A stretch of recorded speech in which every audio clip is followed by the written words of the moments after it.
समान अनुपात, समानुपात का मतलब होता है समान प्लस अनुपात। चलो समझना, अगर दो या दो से अधिक रेशियो आपस में समान हो, अगर दो या दो से अधिक रेशियो आपस में समान हो तो उसे हम लोग कहते हैं समान अनुपात। एग्जाम्पल के लिए पहले एग्जाम्पल लेते हैं फिर देखिएगा।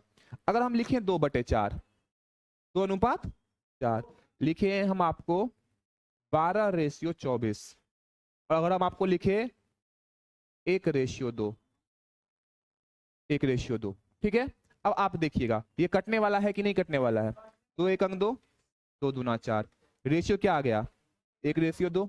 यहाँ पे देखो 12 1 अंक 12, 12 दूना 24, ये रेशियो क्या आ गया 1:2, और ये भी क्या है 1। तो तीनों आपस में क्या है समान है। तो अगर दो या दो से अधिक रेशियो आपस में समान होते हैं तो उसे क्या कहा जाता है, समानुपात कहा जाता है। क्लियर है बातें। किसी को उर्दू सीखना था ना, कोई उर्दू बोला था, उसके लिए एक शेर है, ठीक है, एक शेर सुना देते हैं आपको हम। हमको मालूम है जन्नत की हकीकत लेकिन दिल को, हमको मालूम है जन्नत की हकीकत लेकिन दिल को बहलाने के लिए गालिब ये ख्याल अच्छा है। इसका मतलब हम समझा देते हैं आपको पहले। If two or more ratios are equal, इस यहाँ पे आ जाता है आपस में, का मतलब आ जाता है if two or more ratios are equal then it is called in proportion, then it is called in proportion. अगर दो या दो से अधिक रेशियो, हिंदी में लिखिएगा, अगर दो या दो से अधिक रेशियो आपस में समान हो तो उसे समानुपात में कहा जाता है। लिख लीजिए, अगर दो या दो से अधिक रेशियो आपस में समान हो, अगर दो या दो से अधिक रेशियोस आपस में समान हो तो उसे समानुपाती कहा जाता है। एग्जाम्पल ये रहा आपके पास, एग्जाम्पल भी लिख लीजिएगा फिर आगे बढ़ते हैं, ठीक है।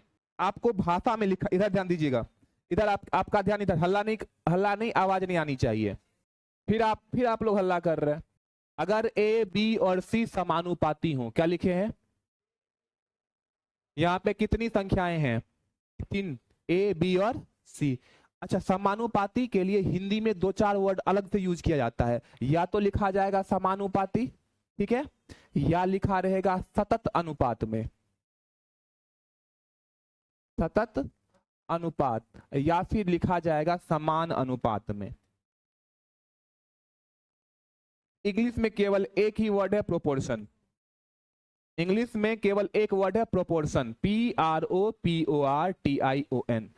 अगर हिंदी में आप लिख जाइएगा, हिंदी में तो ऐसे लिखा हुआ रहेगा कि ए बी सी समानुपाती हैं, या फिर लिखा रहेगा ए बी सी समान अनुपात में है, या फिर लिखा रहेगा कि ए बी सी सतत अनुपात में है, ठीक है।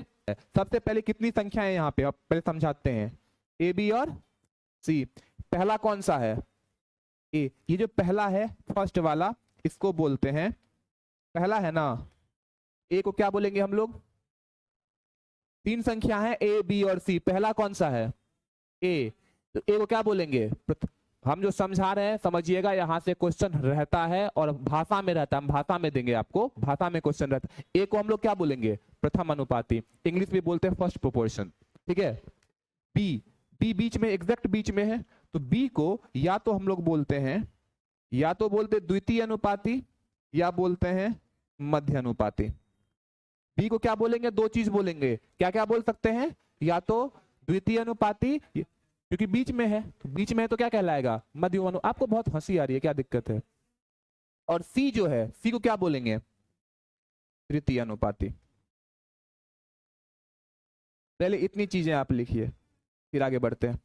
तो एक रूल है, अगर ए बी और सी समानुपात में हो तो होता ये है कि ए बटा बी, ए बटे बी बराबर बी बटे सी। ये बहुत इंपॉर्टेंट है। अगर ए बी सी समानुपात में हो तो क्या होगा, ए बटा बी बराबर बी बटे सी। लिखिए, अगर 3 संख्याएं समानुपात में है, कौन कौन सी, ए बी और सी। अब बात को अच्छे से गौर से सुनिएगा, देखिएगा क्वेश्चन पढ़िए, क्वेश्चन में क्या लिखा हुआ। हमको आंसर नहीं चाहिए, हमको बस इतना चाहिए कि आप क्वेश्चन को समझ पा रहे हैं कि नहीं समझ पा रहे हैं। जब तक आप क्वेश्चन नहीं समझिएगा, 9 और 4 का द्वितीय अनुपाती क्या है, मतलब कौन सा पूछा जा रहा है, पूछा कौन सा जा रहा है, बी। इसका मतलब अगर बी पूछा जा रहा है तो दिया क्या होगा, ए और सी। मतलब ये किसका वैल्यू है, ये किसका वैल्यू है, और आपको चाहिए क्या, आपको पता है ए बटा बी, अभी सिखाएं कि ए बटा बी बराबर बी बटे ए का वैल्यू कितना दिया हुआ है 9 by B is equal to B by 4। यहां से बी स्क्वायर बराबर 36 या बी बराबर 6। किसी को कोई प्रॉब्लम, कोई परेशानी, कोई दिक्कत है तो बताइएगा। कोनाकोनी गुना होता है, कोनाकोनी गुना हो जाएगा, क्योंकि हमको निकालना क्या था द्वितीय अनुपाती। अगर द्वितीय अनुपाती निकालना था करेंगे। क्वेश्चन है आपका 15 और 45 का तृतीय अनुपाती ज्ञात करें। बहुत इजी है, आप लोग आराम से निकाल सकते हैं। अब यहां पे आ जाइए, इस क्वेश्चन में क्या पूछा है, इस क्वेश्चन में कौन सा अनुपाती पूछा गया है आपसे, द्वितीय या तृतीय। इसका मतलब सी पूछा जा रहा है, तो इसका मतलब ए और बी का वैल्यू दिया होगा, तो ए का वैल्यू कितना दिया हुआ है 15 बटे बी का वैल्यू बटे 45 बराबर 45 बटे सी। 15 तिया 45 कट जाता है, आपको पता है 15 तिया 45 कट जाता है। ये 15 है, कोना कोनी क्या होता है गुना होता है कि कोना कोनी काट दीजिएगा। आप मैथ्स का हमको रूल बताइए, आप मैथ्स का रूल बताइए।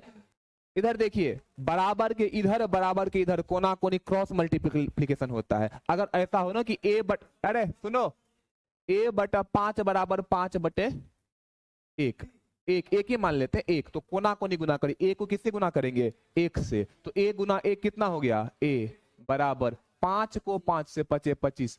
बराबर के दोनों साइड जो होता है वो क्रॉस मल्टीप्लिकेशन होता है, ठीक है। तो अब आप बताइए 45 को 45 से काटेंगे कि 45 को 45 से गुना करेंगे, क्रॉस मल्टीप्लिकेशन होगा। तो लेकिन ये तो भागा में तो कट जाएगा, 15 एक 15 15 तिया। अब यहाँ पे क्या बच गया सी, यहाँ पे कितना बच गया 1, कोना कोनी गुना, सी को 1 से गुना करेंगे कितना होगा सी बराबर 45 को 3 से गुना करेंगे 45 तिया 135। आई बात समझ में। देखिए इस बार 28 और 14 का कौन सा पूछा गया है तृतीय अनुपाती, थर्ड वाला 28 और 14 का तृतीय अनुपाती निकालने आपसे पूछा गया है। आपसे मतलब सी, आपको पता है कि ए बटा बी बराबर बी बटे सी। तृतीय पूछा गया है मतलब सी पूछा जा रहा है, तो ए का वैल्यू कितना है 28 बटे बी का वैल्यू कितना है 14 बराबर बी का वैल्यू कितना है 14 बटे सी का वैल्यू निकालना है। क्या ये 14 दूना 28 नहीं कट जाएगा, कट जाएगा 14 दूना 28, क्योंकि ये भाग में है ऊपर नीचे कट जाएगा। अब कोना कोनी गुना होगा, 2 गुना सी बराबर कितना हो गया 14, 2 सत्ते 14, सी का वैल्यू कितना हो गया, सी का वैल्यू कितना हो गया 7, निकल गया था। आप इसको ऐसे भी बना सकते थे, आप इसको ऐसे भी बना सकते थे। आपसे क्या पूछा गया था, इससे पहले एक क्वेश्चन था कि 15 पहला संख्या था 45 और आपको निकालना कौन सा था। जब भी तीसरा वाला पूछा जाए, हमसे क्या पूछा जा रहा है तीसरा, कौन सा, जब भी आपको तीसरा पूछा जाएगा। अच्छा 15 का 45 कितना गुना है, 15 का 45 कितना गुना है 3 गुना। जब भी अगर तीसरा अनुपाती पूछा जाएगा, आप इस बात पे ध्यान दीजिएगा, पहला से दूसरा कितना गुना है, ये कितना गुना है 3 गुना। तो इसके बाद जो आएगा ये भी कितना गुना होगा 3 गुना होगा। 5 या 15, 4 या 12, 1 13, 135 इसका आंसर हो जाएगा, ठीक है। इसी को बोलते समानुपाती, मतलब समान गुना होते चलना। एक बात बता, अभी 3 संख्या बताए हैं, अब 4 संख्या पे आते हैं। यहाँ पे कितनी संख्याएं हैं 4। कौन कौन सा, ए बी सी और ए कौन सा समानुपाती कहलाएगा, प्रथम अनुपाती कहलाएगा। कौन सा अनुपाती, प्रथम अनुपाती। बी कौन सा कहलाएगा, द्वितीय। सी कौन सा कहलाएगा, तृतीय। और डी कौन सा कहलाएगा, चतुर्थ। किसी को कोई प्रॉब्लम, लिखें फिर इसको। यदि ए बी सी और डी समानुपाती हो, if A B and C are in proportion, ठीक है, देन ए प्रथम अनुपाती फर्स्ट प्रोपोर्शन, बी द्वितीय अनुपाती सेकंड प्रोपोर्शन, सी तृतीय और डी चतुर्थ। लिखे इसको। अब यहाँ पे कितनी संख्याएं हैं 4 संख्याएं, ए बी सी और डी। अगर ये समानुपात में होगा, जैसे वहां पे 3 पढ़े थे, तो ए बटा बी बराबर बी बटा सी हुए, यहाँ पे क्या कितना है 4 है, तो ये हो जाएगा ए बटा बी, नहीं नहीं यहीं पे खत्म। ये उससे आसान है, ए बटा बी बराबर सी बटा डी। हाँ, अब जो जो मांगेगा वो निकाल दीजिएगा। क्वेश्चन है 8 4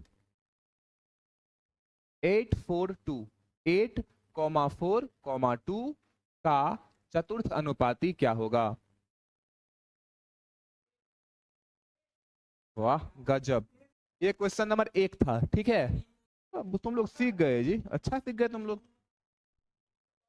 हाँ बहुत बहुत। इसका कितना हो जाएगा? 70। चतुर्थ मांग रहा है, कौन सा चौथा मांग रहा है, तो इसका मतलब ए बी सी दिया होगा। ए का वैल्यू कितना दिया हुआ है? 8 बटे बी का वैल्यू कितना दिया हुआ है? 4 बराबर सी का वैल्यू कितना दिया हुआ है? 2 बटे डी निकालना है, डी। अच्छा कुना कुनी आप पुनः करिएगा, 4 दूना 8, 8 गुना डी बराबर 8, यहां से 8 है, 8 कट गया, डी का वैल्यू कितना हो गया? 1। इस क्वेश्चन का हमारा आंसर आ गया।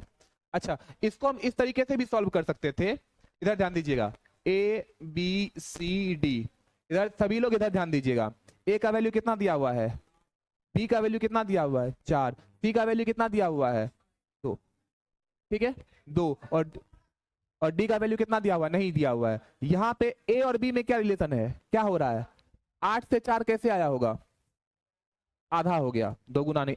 ए 8 है और बी 4 है, आधा हो गया, आधा हो गया। तो यहां भी क्या हो जाएगा? सी से डी जो आएगा वो होगा आधा। ये कितना हो जाएगा? 1। यहां पे देखिए दूसरा, इस वाले क्वेश्चन में देखिए ए कितना दिया हुआ है? ए दिया हुआ है 17, बी दिया हुआ है और सी दिया हुआ है, डी निकालना है। यहाँ पे कितना गुना हो रहा है? ए और बी में क्या रिलेशन है? 2 गुना। 17 का 34 2 गुना हो गया, ये भी कितना गुना हो जाएगा? 2 गुना। 35 दुना 70। या तो आप ऐसे बनाइए या ये वैल्यू पुट करके बनाइए।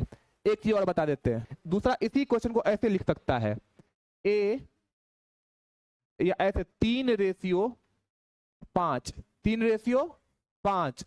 ये साइन देखिएगा 2 गो, इधर ध्यान दीजिएगा, ये साइन देखिए, ये वाला साइन 4 गो बूंदा, 2 गो अनुपात। ये जो साइन है, ये साइन है समानुपात का। ये साइन किसका है? समानुपात का। तो 3:5 समानुपात 9:x, 9:x। तो मांगे आपको बोलेगा कि x का मान बताइए, तो ये a हो गया। भाई तुम गुना करोगे कि बढ़ाओगे? ये a है, ये a है, ये b है, ये c है और ये d है। आपको किसका मान मांग रहा है? d का। आपको हम सिखाए, क्या सिखाए थे कि a बटा b बराबर क्या होता है? c बटे d। a का वैल्यू कितना है? 3, तो a की जगह पे क्या रखेंगे हम लोग? 3। b की जगह पे 5 बराबर c का वैल्यू कितना दिया हुआ है? 9 बटे x। कोना कोनी गुना हो जाएगा, 3 गुना x, या फिर ऐसे ऊपर से ऊपर कट जाता है, 3 तिया 9, तो x बराबर कितना हो जाएगा? 15।